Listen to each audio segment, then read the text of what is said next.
So I've just been having people start by having you introduce yourself and Sure. why you're here. So I'm Virginia White. I'm a professor in the Life Science Department at Riverside City College.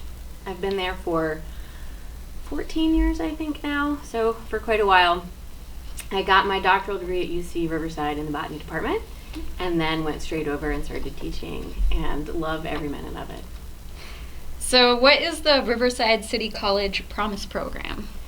The Promise program is a project at RCC to try to make college a bit more affordable for students. And so it's a program for students who have graduated from 3 local high school districts. It's Alvord, Jurupa Valley, and Riverside Unified School Districts. And they come to RCC tuition free, so they do not have to pay $46 a unit. Our courses are fairly affordable to begin with, but they get free classes, and then they get $250 worth of book money, which doesn't go very far, as you know, but helps a lot. Every little bit helps. And so the Promise program is the idea that if we can take the costs out of at least the first 2 years of education, then that'll go a long way to making college more affordable for students.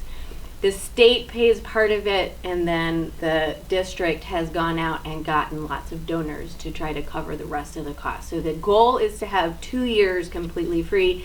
I'm not sure that we're quite there yet, but 2 years free of expenses, or at least significantly reduced expenses for students. They have to maintain certain GPAs, they have to pass a certain amount of their courses in order to stay in the program, but everybody can kind of, from those 3 high school districts, can kind of come in, regardless of what their high school experience was like. They can come in kind of with a clean slate and get started. And how does the program relate to food insecurities and food waste, both for students and their everyday life? So I think for students, the biggest impact that the Promise program has is that it leaves a little bit more money in your pocket, and so that allows you to possibly be able to afford more food. If we can remove the cost of a course, if we can reduce the cost of books, then there might be a little bit left over for the students. Unfortunately, at this time, the Promise program itself doesn't have food vouchers for students, for example, to get food on campus. But I think there's some plans to try to expand to other things. So maybe daycare for parents who need daycare for their kids in order to be able to come to class. And if we can remove even some of those little obstacles, then there's more money left over for food. And we are here at the Wedges Against Hunger Conference talking about different aspects or avenues to address food insecurities and sustainability as the population continues to grow.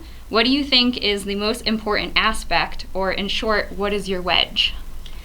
Well, as a botanist, I feel like my expertise is on the production, and I just finished a sabbatical at Cal Poly San Luis Obispo, as a matter of fact, in the horticulture department, and was learning all sorts of new things about sustainable production and increasing production from small acreages of land. So from my perspective, my goal is to try to encourage students into agriculture so they can make it a better system so we can feed more people.